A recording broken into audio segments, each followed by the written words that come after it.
okuva ekitalya ate nga nzeeyo mu mirimu gyange Abannayuganda kye balina okunsuubiramu era kulemera ku nsonga kubanga nayeyongedde okunyweza obutegeevu bwange ku nsonga ku mbeera z'abasibe ze bayitamu embi ate nekisobola kuvaamu bw'oba nga olwanira eddembe ly'obuntu. Ffe nga bannamateeka, ffe nga ba activists, abantu ba bulijjo abavuganya gavumenti nga ba NUP ne BFF bafuna obuzibu bungi ate nga bulina okubatwala mu makomera.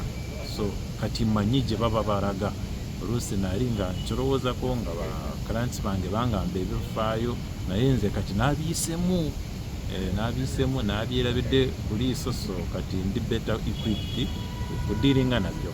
Eri abagamba nti obaolya wandibanga omenyesa omutima ogamba buying the table, kati ogenda kukakanyamuko okendeezeeko lweti kubadde obuyingira table, kino kyogerako ki? Nze omutima gwange tegumenyese, ndi mugumu ate ngenda kugenda mu maaso n'enkola bye nali nkola, ate ku ange emu nja kwongezako ne ku volume kubanga kati neeyongera okulumirirwa empisa mbi z'Abannayuganda. So kanso leero tuli wano ku ruling ya Colonel Kizza Besigye era ezimu ku nsonga zakukwasa kuba nti wali owakanya obutali bwenkanya obwali bumuyisibwa mu kooti y'amagye era nga obutali bwenkanya oba oli awo abamu bagamba nti bukyagenda maaso oluvannyuma kuba nti yeewubye okufuna beyiro nga gwe buweewubye okugifunanga lutalo.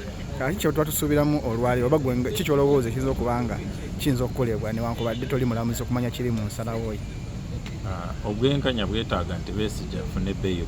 Musajja mukadde, musajja mulwadde, musajja wavunaanyizibwa, musajja alina sureties abawera, ate musajja atadukangako awa ekitiibwa ate agoberera orders za kooti. Tewali songa n'emu lwaki tebamuwa beyiro. Ate ekyendaba beyiro eruddeko bandibadde nga bagimuwa ddadda ate n'ekirala ebisango bye bamutaddeko bijinjirire bya busirubusiru temuli mu magezi. Kati siraba lwaki omuntu n'omusiba n'abeera luzira nga tewali na musango gwakoze, ate just kuba abantu abafuga gavumenti abafuga eggwanga just bamulinako enugu ate nga baagala kumukorako revenge. Siraba nti ekyo kintu nsonga nkulu ey'okumuleka mukomera, naye ssemateeka ennyonnyola bulungi circumstances ez'okuwa omuntu beyiro ate Besigye zonna azituukiridde. So kanso waliwo abantu abagamba nti obaolya walibadde olimu kuwumula oluvannyuma lw'okuba nti oli fatigide emyezi gisooka mu 3 naye tukulaba nti osazeewo okomewobera ku pano ey'omuntu gwasiba owolereza. Kyo kitegeeza ki eri bannamateeka banno n'eri Munnayuganda obaolya omulwanyizi w'eddembe noyagala enkyukakyuka?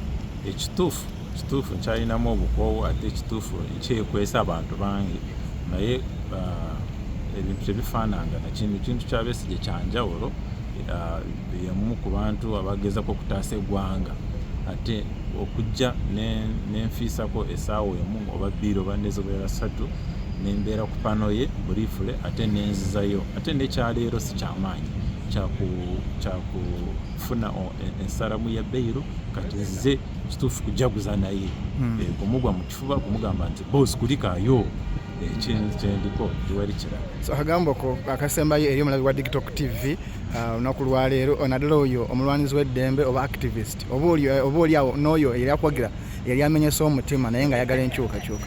Omulabi wa TikTok TV kagambo kikomulekera? Bakwano bange mbagamba nkomyewo, ate nkomyewo nga ndi mu malirivu. Bino eggwanga tulina okulwanira eddembe ly'obuntu, oba baagala oba bagaana. Tugenda mu maaso. Mwebale nnyo.